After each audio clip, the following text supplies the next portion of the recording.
네, 오늘 정치권 이슈들은 신성범 전 의원, 배종호 세한대 교수와 함께 자세하게 짚어보겠습니다. 어서 오십시오. 안녕하세요. 네, 네, 안녕하십니까. 안녕하세요. 네.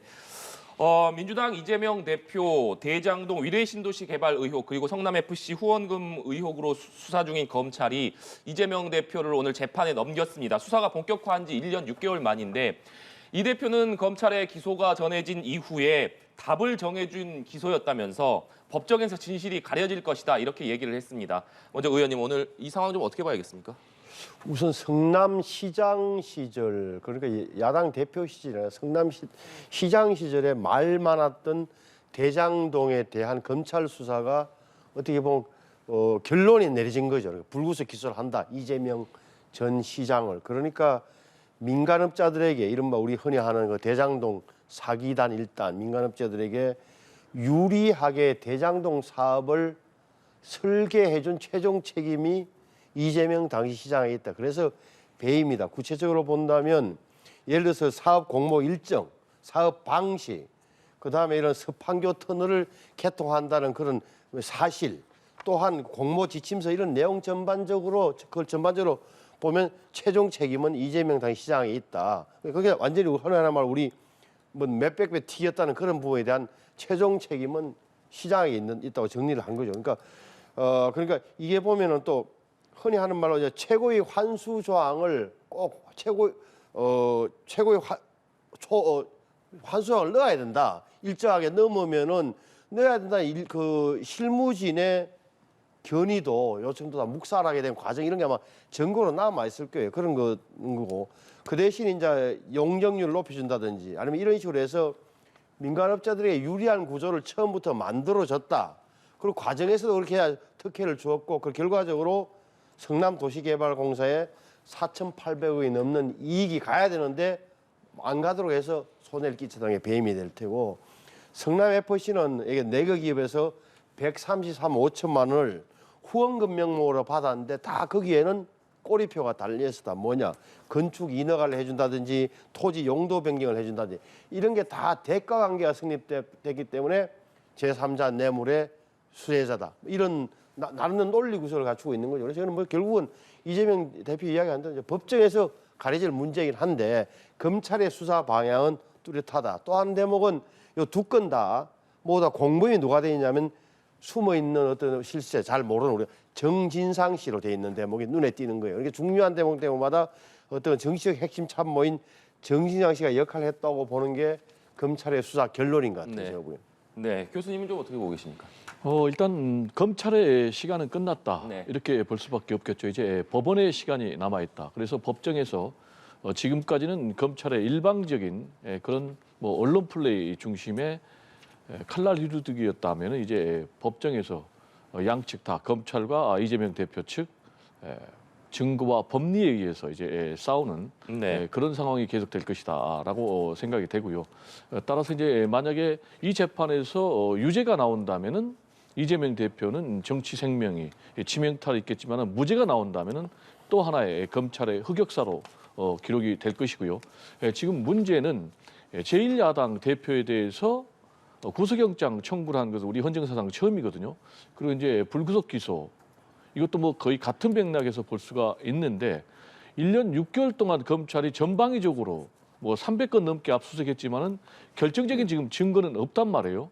뭐 유동규, 남욱, 정민용 이런 사람들의 전원 진술만 있기 때문에 과연 이것으로 유죄를 검찰이 법정에서 인정받을 수 있을 것인지 라는 이제 숙제가 하나 남아 있고요. 두 번째로는 이제 핵심 혐의가 역시 이제 증거가 없다 보니까 하나는 지금 배임 혐의 아니겠습니까? 대장동 문제와 관련해서. 네.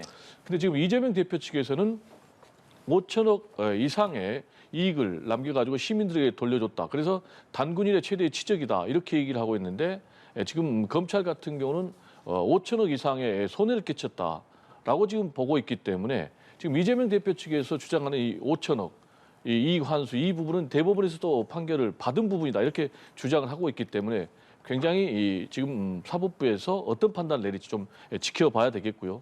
또 이제 성남FC 후원금 제3자 뇌물 관련해서도 지금 직접적으로 돈을 받았다라는 것은 하나도 없거든요. 역시 대장동 문제도 마찬가지고 그렇다면 이 부분에 대해서 과연 제3자 뇌물죄가 적용이 될 것인지라는 부분도 끝까지 좀 지켜봐야 네. 되겠습니다.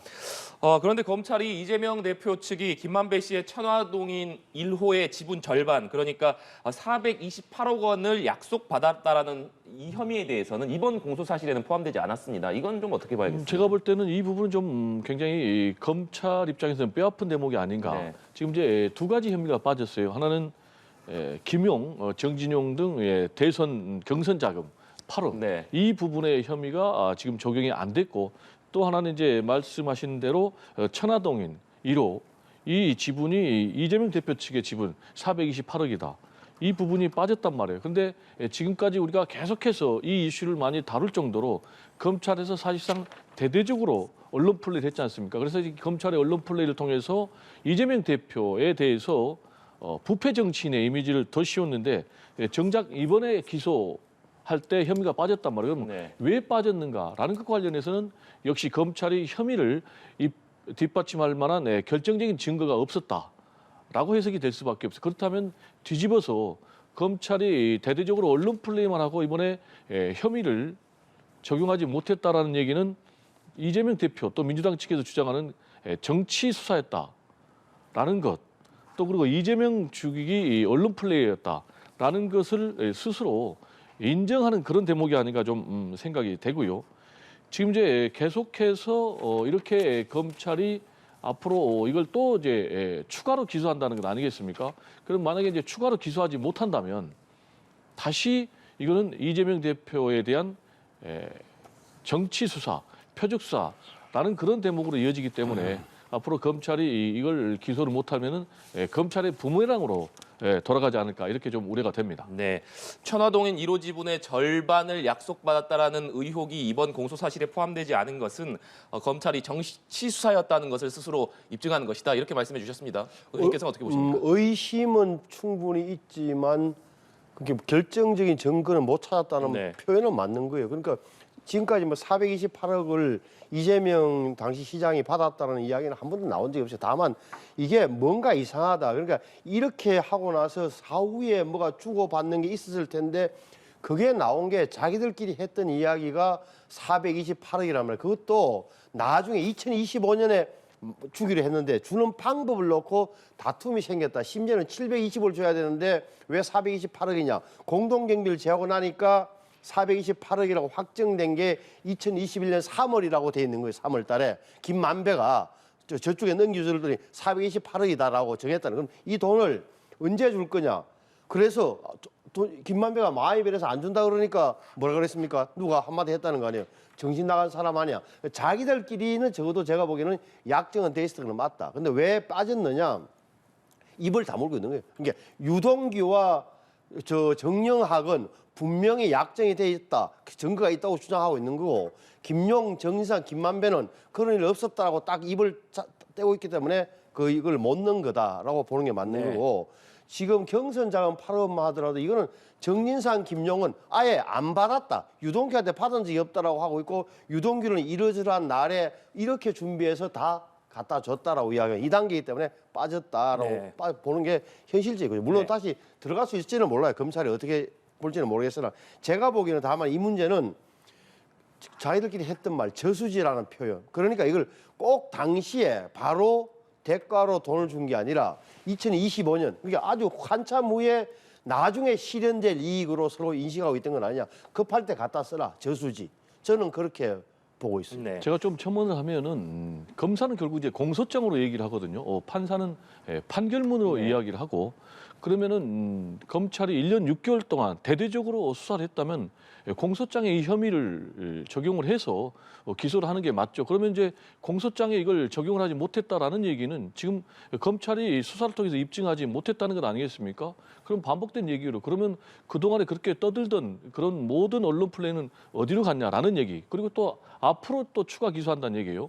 그러면 1년 6개월 동안 기소를 못했는데 또 언제까지 수사를 해가지고 기소하겠다는가? 뒤집어서 얘기하면은 그러면은 뭐 김만배라든지 이런 사람들이 어떤 뭐 자백할 때까지 뒤집어서 이재명 대표 측에서는 그러면 허위 자백을 강요하는 것 아니냐? 뭐 인디언식 뭐 기우제 수사 아니냐? 이런 네. 말이 나오기 때문에 결국 이제 이 문제가 계속 이런 식으로 양상이 진행이 된다면 지금까지는 이재명 대표에 대한 사법 리스크였다면 앞으로는 지금 검찰 리스크로 바뀔 가능성도 있다. 이렇게 좀 얘기를 네. 덧붙이고 싶습니다. 이미 허위사실 공표 혐의로 이재명 대표가 매주 금요일마다 지금 재판을 받고 있고 이번 건으로도 기소가 됐기 때문에 두 번째 기소입니다. 그리고 검찰이 다른 사안에 대해서도 여러 수사를 진행하고 있는 상황인데 앞서 김기현 대표는 이재명 대표를 향해서 더 이상 민주당 대표직을 수행할 수 없는 것 아니냐 이런 지적을 하기도 했습니다. 이 대표의 앞으로의 대표직 수행은 좀 어떻게 될 것인지 의원님께서는 좀 어떻게 전망하십니까? 현실적으로 이게 다 뭐 정치적 수사였다, 뭐 답정이었다 이렇게 다 좋은데 이렇게 방어하는 거야, 뭐 자기 논리니. 근데 현실적으로 대표직을 수행하는 게 현실적으로 가능할까는 대목을 좀 봐야 돼요. 그러니까 네. 말씀하신 대로 선거법 위반 혐의로 서울중앙지법에 저렇게 매주 출연하고 있고 심지어는 31일 날은 유동규와 법정에서 대면으로 정인 신문을 해야 되는 그런 상황인데 기소가 되는 순간 다시 한 번 더 법정에서 다투게 될 텐데 이렇게 되면 일주일에 적어도 한 2번 정도는 법원에 나가야 되는 상황, 다 야당 대표로서 이런 걸 견뎌낼 수 있겠느냐? 뭐 본인은 그렇게 아주 뭐 떳떳한 모습으로 나가서 한다 치더라도 이게 언론의 관심 그리고 정인 한마디 한마디의 말에 따라서 굉장히 언론에서도 막 기사를 양산하고 할 텐데 그것이 뭐 어떻게 뭐 의도가 있건 없건 간에 말이죠. 그리고 본다면 그 문제는 뭐 민주당 내에서 적절하게 판단할 문제라고 저는 봐요. 네. 저는 집권당 대표가 제1야당 대표를 향해서 뭐 스스로 대표직을 내려놔야 된다라는 식의 메시지를 하는 것은 굉장히 좀 적절하지 못하다.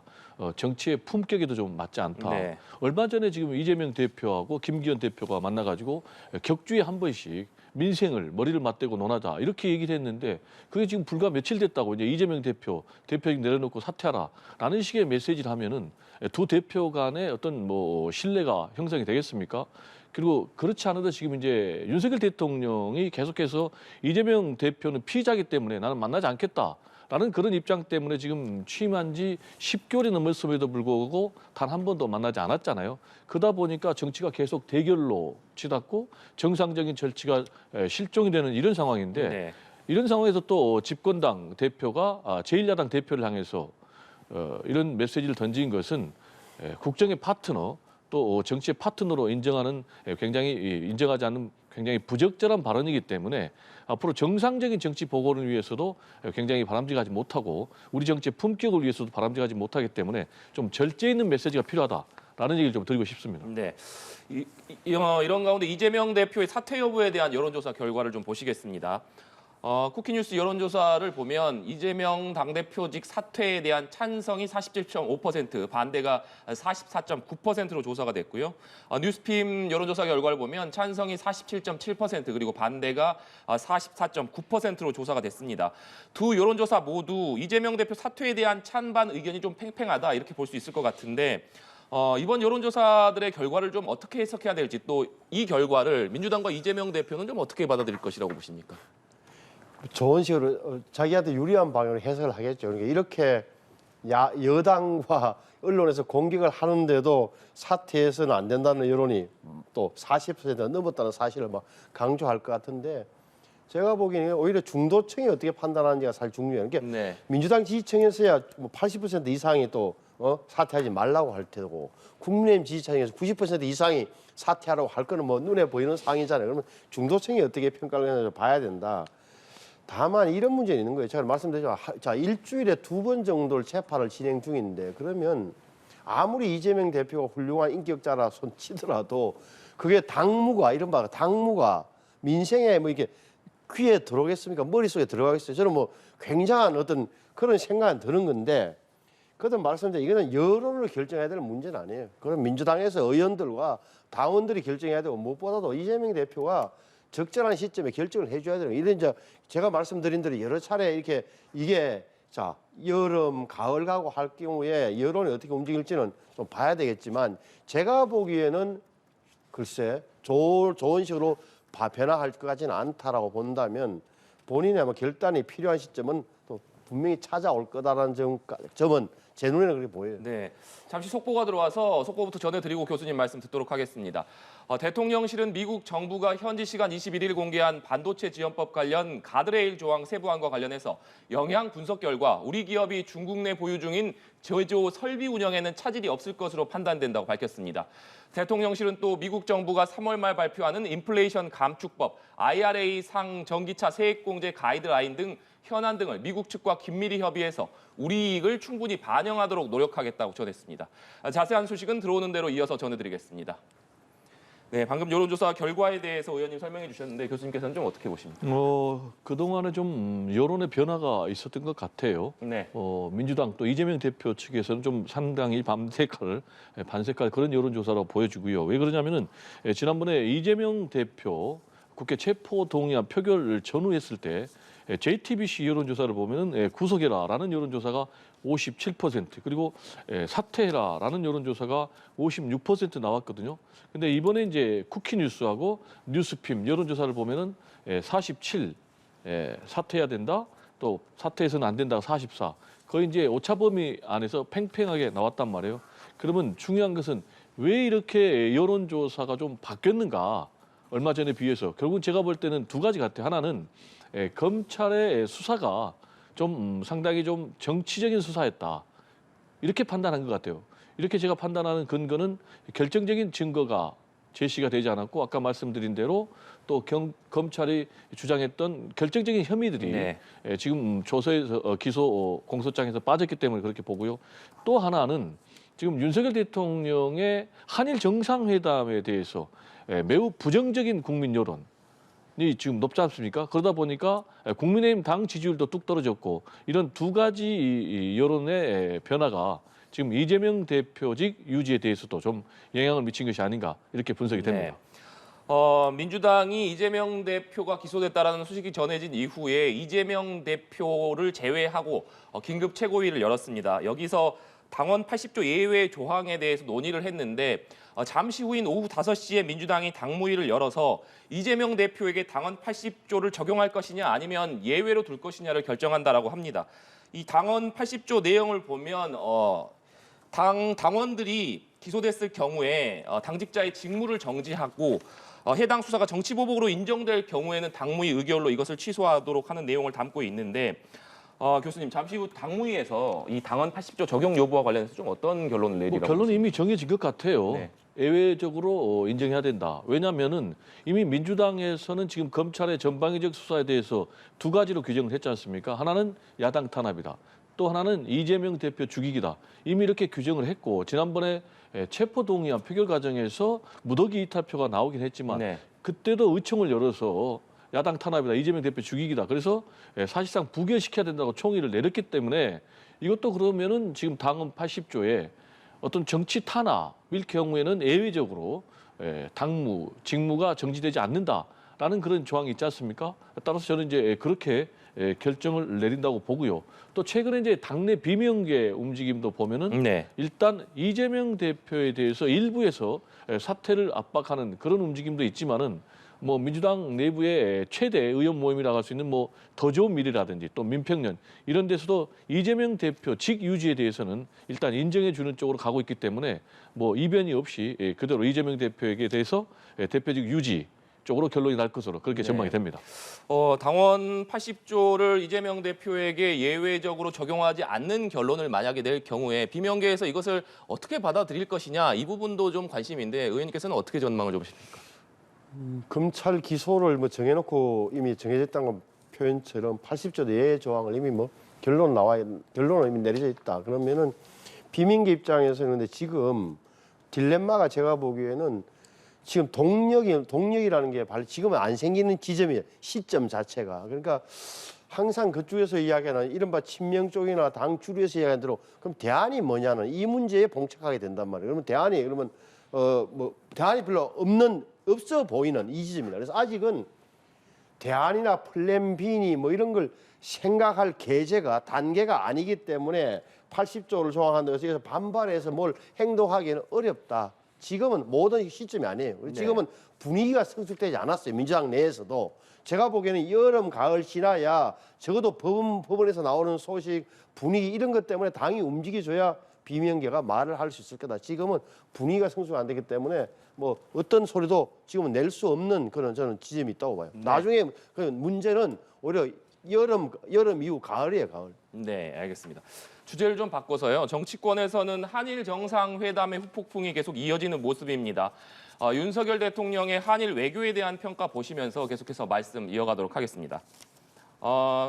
윤석열 대통령의 한일 외교 평가에 대한 쿠키뉴스 여론조사를 보면 잘했다는 응답이 38.8%, 잘못했다는 응답이 58.6%로 조사가 됐고 스트레이트 뉴스 조사 결과를 보면 성과가 있다라는 응답이 37.5%, 없다라는 응답이 60%로 조사가 됐습니다. 또 한일 관계 개선의 필요성에 대한 쿠키뉴스 여론조사 결과를 보면 관계 개선이 필요하다라는 답변이 61.8%로 조사가 됐고 필요하지 않다라는 답변이 34.9%로 조사가 됐습니다. 요약을 하자면 국민들의 과반 이상이 한일 관계 개선의 필요성에 대해서는 공감을 하고 있지만 윤석열 정부의 한일 외교에 대해서는 조금 부정적으로 보고 있다. 이렇게 요약할 수 있을 것 같습니다. 교수님, 이 결과는 어떻게 해석해야겠습니까?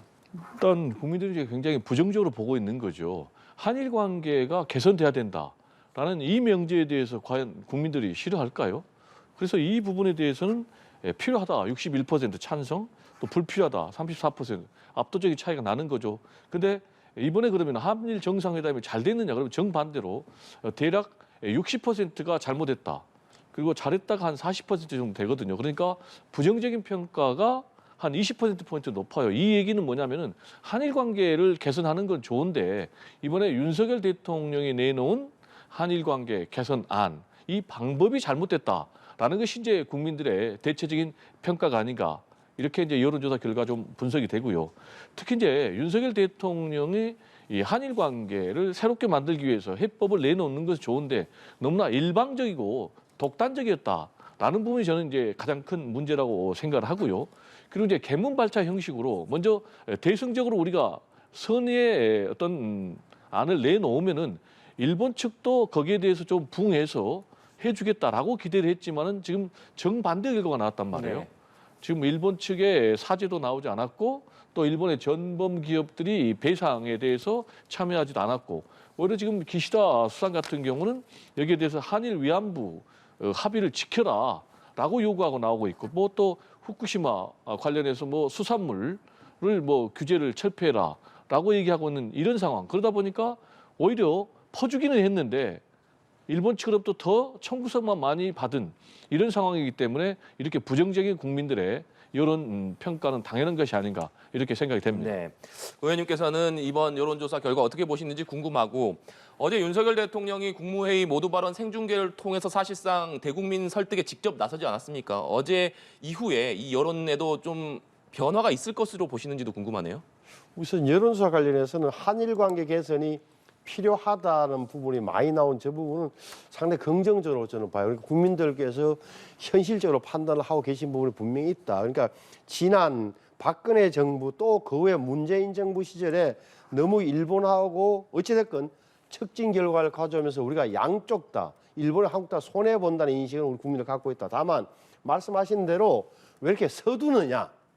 또 얻은 것 없이 우리가 다 이 대목은 좀 시간이 지나야 평가할 대목이 남아있는 거예요. 이거는 국민 정서이기 때문에 제가 보기에는 오히려 야 그래도 잘했다고 평가하는 부분이 제가 생각했던 것보다는 저 여론조사 제 개인적으로 많이 나온 것으로 보여져요. 오히려 저는 무슨 말이냐면 대통령이 무슨 이야기했습니까? 그러니까 결국은 대통령이 외교를 잘 모르는 상태에서 한 것 아니냐 깊은 생각 없이 아니다. 어제 이야기한 걸로 봐서는 자 눈앞에 정치적 이익을 위한 그런 정치적 전략적 선택을 할 수 있었지만 본인이 이야기한 거 아니에요.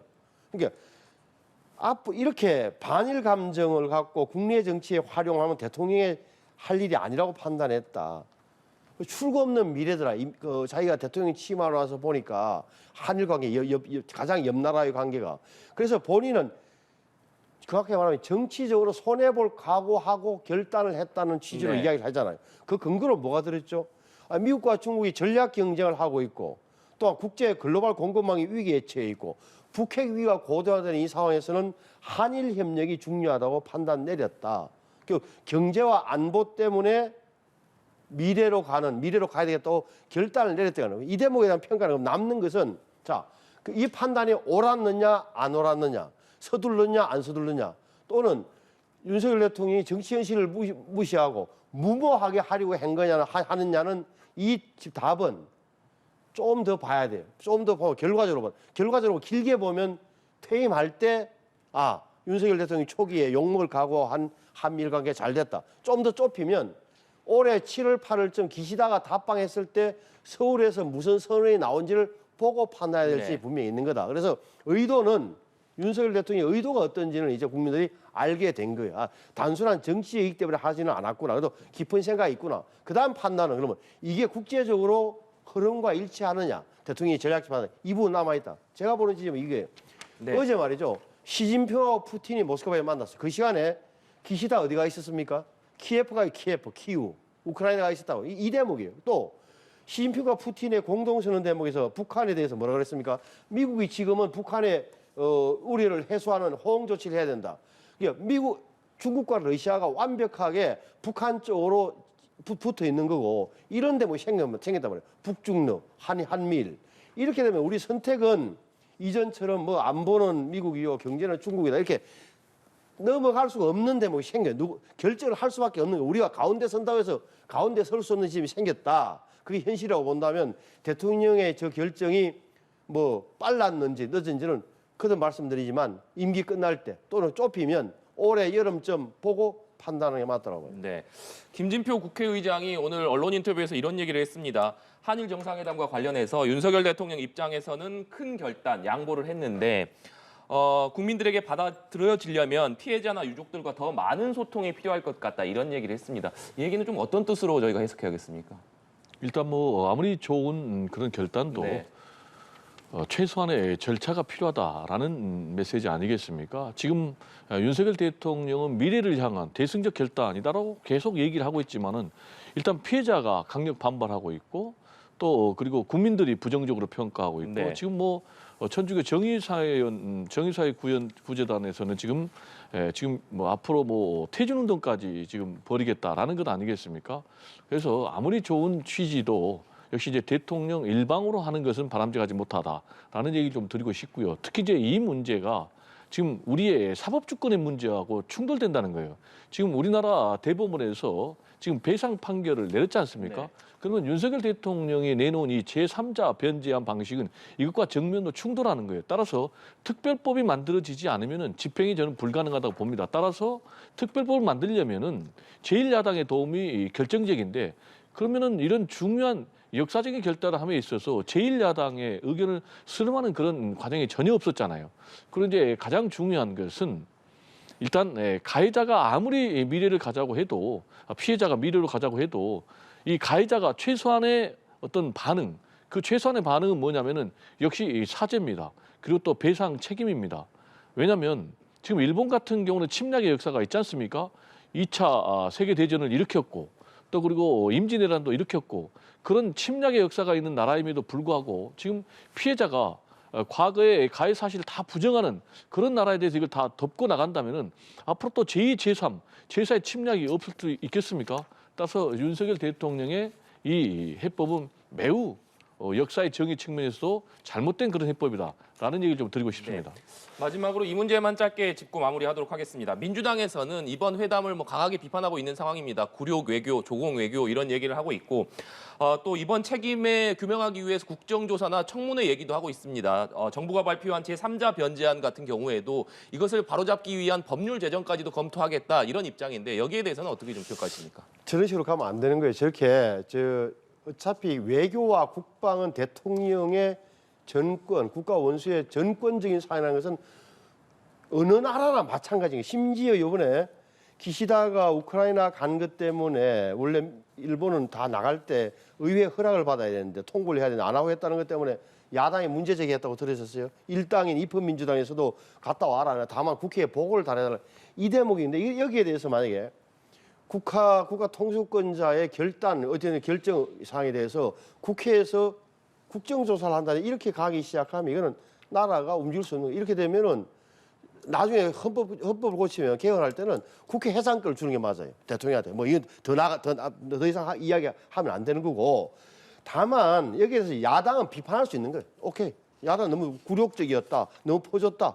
비판할 수 있는 건데 그 정도에서 거쳐야 된단 말이에요. 그리고 이것은 제가 그때 말씀드리지만 옛날의 관점을 가지고 보면 안 보이는 거예요. 이거는 지금 국제 정세가 엄청나게 빠르게 변하는 거예요. 우크라이나 전쟁 이후에 이 점에서 우리가 어디로서 우리가 가운데 선다고 가운데 설 수 없는 처지라면 우리 선제적으로 내지는 미국의 요구에 따라서 이쪽에 서겠다는 표시를 한 건데 이걸 가지고 그 옳고 그러면 나중에 좀 봐줘야 된다는 거예요. 그것도 좀 저는 강조하고 싶어요. 그러니까 대통령의 의지와 생각이 무엇인지는 이제 드러났고 이 생각이나 판단이 옳으냐 그러면 맞느냐 틀리냐는 국제 정치의 흐름과 궤를 같이 하느냐 벗어나느냐하고 오히려 더 크게 연동되어 있는 거예요. 국내 정치와는 별개로. 네, 교수님. 지금 이제 문제는 우리 아까 말씀드린 대로 대부분 판결과 정면으로 충돌한다는 거 하나하고 두 번째로 지금 한일 정상회담 과정에 의혹이 있다는 거예요. 즉 그게 뭐냐? 지금 일본 측에서는 아까 제가 말씀드린 대로 한일 위안부 합의 이행까지 요구했다라는 것 아니겠습니까? 뭐 독도 영유권 문제까지 언급이 됐다라는 이제 그런 문제도 있는데 여기에 대해서 지금 계속해서 석연치 않은 답을 내놓고 있기 때문에 제1야당 입장에서는 이 부분에 대해서 특히 국민적 여론이 굉장히 부정적인 상황에서 저는 요구할 수 있다고 보고요. 이런 상황에서 윤석열 대통령이 사실상 대국민 담화에 가까운 그러니까 3.1절 기념사와 관련해서는 5분 30초 얘기했는데 이번에 국무회의 형식을 빌어가지고 무려 23분이나 생중계로 국민들에게 메시지를 던졌는데 이 메시지를 보면은 지금 야당이라든지 반대하는 여론에 대해서 배타적인 민족주의 또는 뭐 또 배타적 친일 이렇게 하면서 오히려 정종으로 몰아갔거든요. 그런 상황에서는 계속해서 제1야당을 자극해서 오히려 더 정쟁을 심화시킬 수밖에 없다. 따라서 지금 상황이라도 저는 윤석열 대통령이면 제1야당의 지도부를 좀 만나서 한일 정상회담의 결과에 대해서 또 좀 설명을 해주고 네. 이해가 필요한 부분이 있으면 이해를 요구하는 그런 자세가 좀 필요하지 않나 이런 생각이 좀 듭니다. 네, 알겠습니다. 오늘 두 분 말씀 여기까지 듣도록 하겠습니다. 지금까지 신성범 전 의원, 배종호 세한대 교수와 함께 얘기 나눠봤습니다. 오늘 말씀 고맙습니다. 네, 감사합니다.